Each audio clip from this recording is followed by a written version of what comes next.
Hello darlings, how wonderful to see you. Thank you for popping by for a visit. Welcome to Tammy and Tiara's Happiness Over 60. Stay with me and see what this week's been like.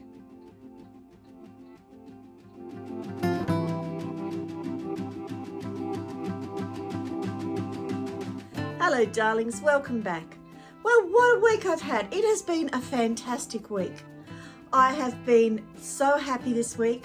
I have been doing mantras and I have been doing affirmations and I have been doing self-help books and all of that, and really devoted this week to myself, which is a selfish thing to do, but it was something that was necessary for me to do this week. But so it's been really wonderful, because whenever you do things like that for yourself, you feel so much better, don't you, afterwards? And I can feel that because I have thrown so much energy and time into myself this week, I feel better for it mentally. Now, I watched the Happy Life show. They are wonderful, Jose and Ahiranta. I've put links down below, but I don't know if they work, but I'll try it again. But they put one on this week that was actually sort of dedicated to me in a way. And they are just so fantastic, because I email Ahiranta and so they help me with my thoughts. I'm going to call them thoughts, and with dealing with things. And they had some very interesting things to offer me this week for encouragement, because it's been such a wonderful week. And I thank them very much for that. Thank you, darlings. You know that I truly do appreciate it. And I hear what you say, and I've been doing what you suggested, especially in the morning, Jose. I lay in bed and I feel very grateful for the day, and I think about all the beautiful things I've got and the wonderful warmth from my puppy dogs on my feet, and usually Lucy close to my heart. And you know, so I've been doing that and I feel so much better for it. So there is something to be said for that. I do try to meditate, and now I am letting thoughts come and thoughts go. But Ahiranta, I would love to have a video of you guys actually meditating, to show us how to do it, especially lying down, because I find that I can't sit the way that you're supposed to sit like a Buddha. I just can't do it. It hurts everywhere and I just concentrate on the pain. So anyway, that's just a little thing there. And I wondered if anybody else out there of my subscribers tries to meditate to clear things in their head. Please leave me a comment and let me know if you do, because it's very therapeutic. I know my brother meditates and he's very good like that. So anyway, that's what I've been doing. But it has been a very, very good week. We've had lots of good things happen. Richard's got the final certificate of occupancy in paper for his $1 million bill that he's been doing. And I mean, that's a huge thing, an absolutely huge thing for him. And I'm so proud of him and so proud of Michelle, because I know what's gone on behind it. And I have to say, I'm so proud of Ben and so proud of Jake and Tyler. And, you know, I know a lot of trades have worked on the job, but they've done the most work. In my eyes, those boys have done so much.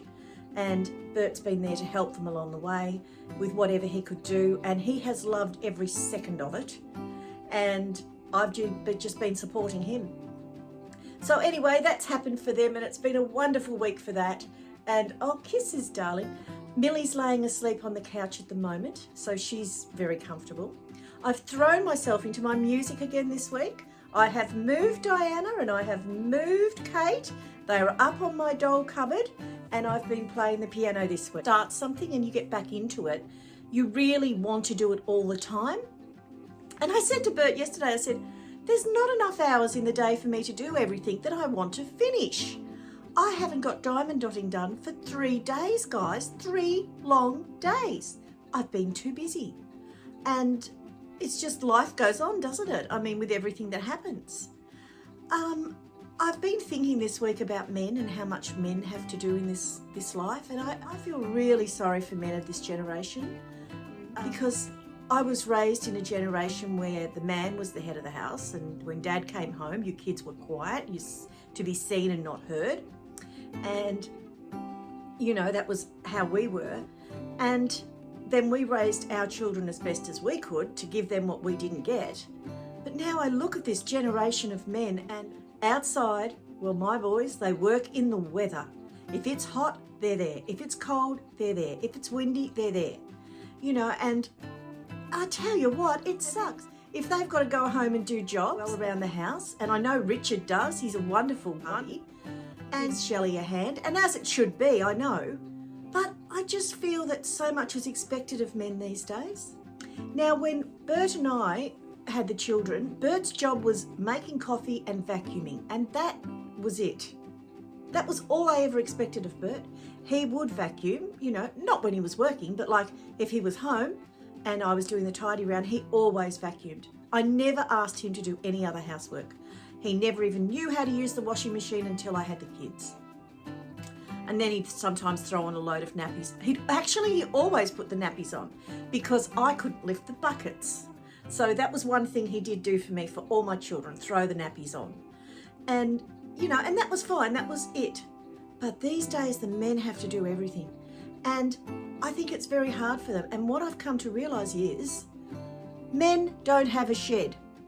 This generation of men do not have their own shed. Most of them. Because I was talking to a man yesterday because I went to see Kai swimming. And I was chatting away there, and she was doing really well and having a great time with her swimming, her and her little friends. And I got to meet a subscriber, so that made me feel wonderful. Thank you, little one.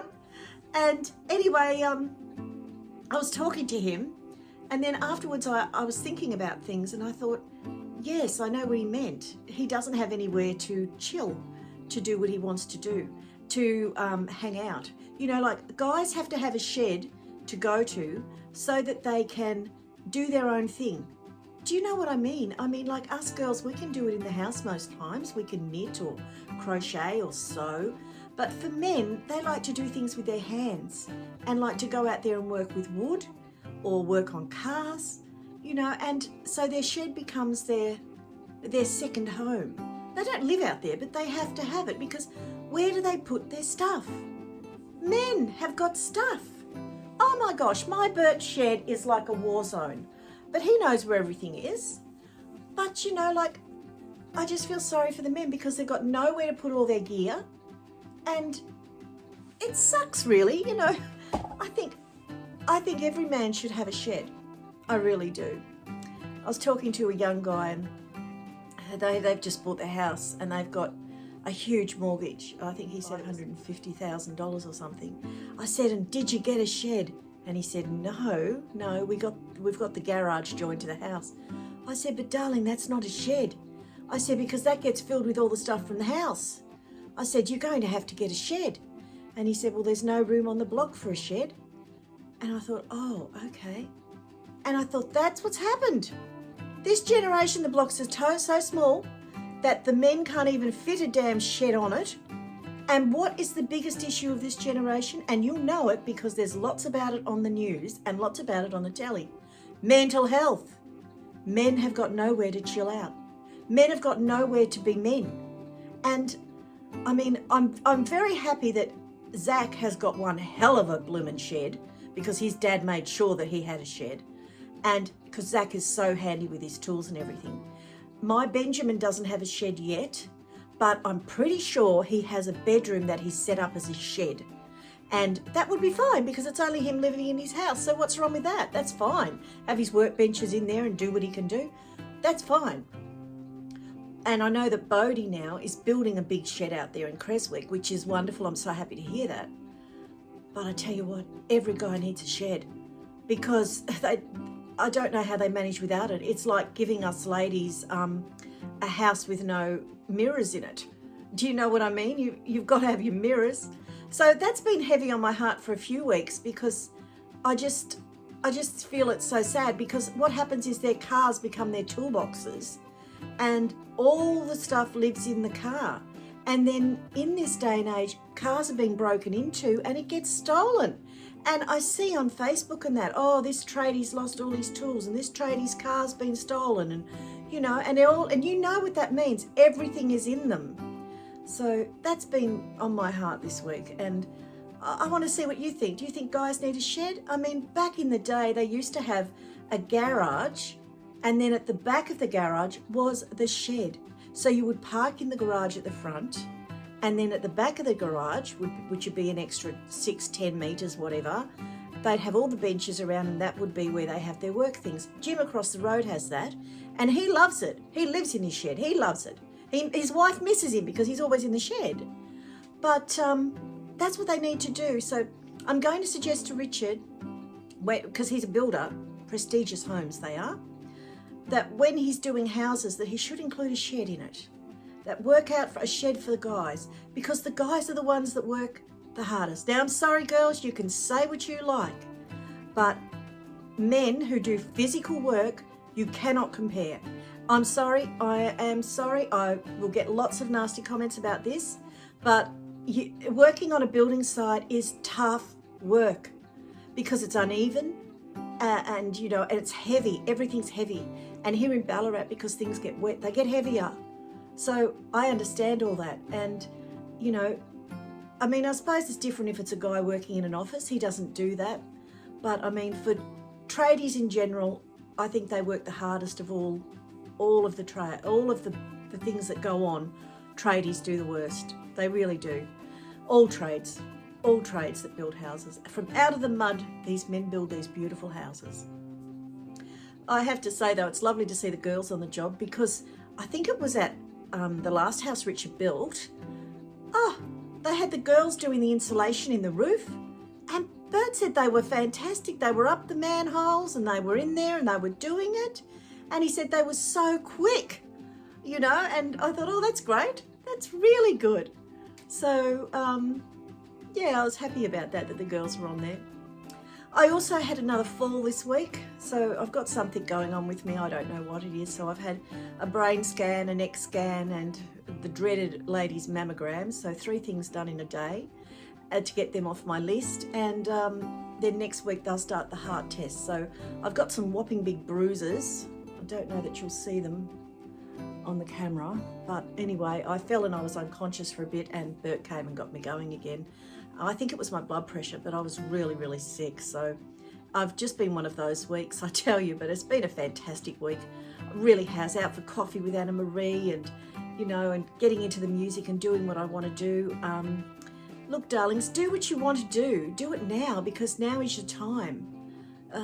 It's not a very informative video. My videos I sort of rattle on about. But anyway, darling, it is what it is. And it's been a challenge to do this video this week because it has been such a wonderful week.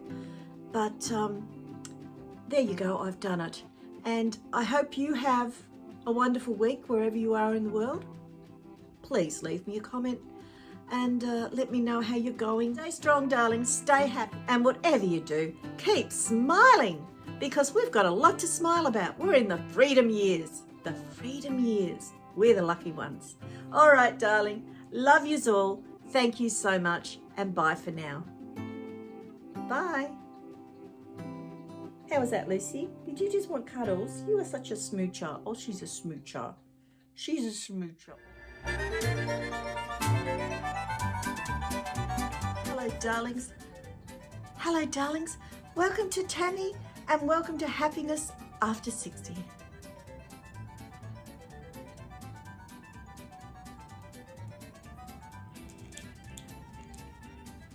How's your week been?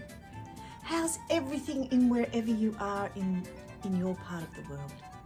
First, I want to thank my new subscribers. Thank you so much. And you know who you are. Each and every one of you I truly appreciate, and I will answer every comment that I take the time to write to me. I'll take the time to write to you for as long as I can. So thank you very much for your kind words and everything this week. So let's have a think about what we'll talk about. Let's think. So this week I'm going to talk about my week. No. This week I'm going to talk about this. I have got a very interesting topic that is something that really weighs heavily on my mind.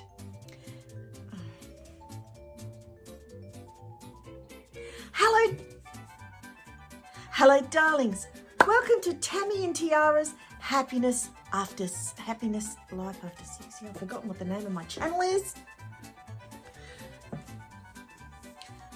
Hello, darling. Hello, darlings. Wonderful to see you. Welcome. Hello, darlings. Hello, darlings. Welcome to Tammy and Tiara's Happiness Over 60. Please stay and see if you... Oh, see, I'm stuffing up so bad here. I really am. I keep saying the wrong thing. I sat down without my tiara on. Lucy, I think I need you. Do you want to come and sit with me while we do this? Come on, I need you. That's the problem. Up here, darling. I don't have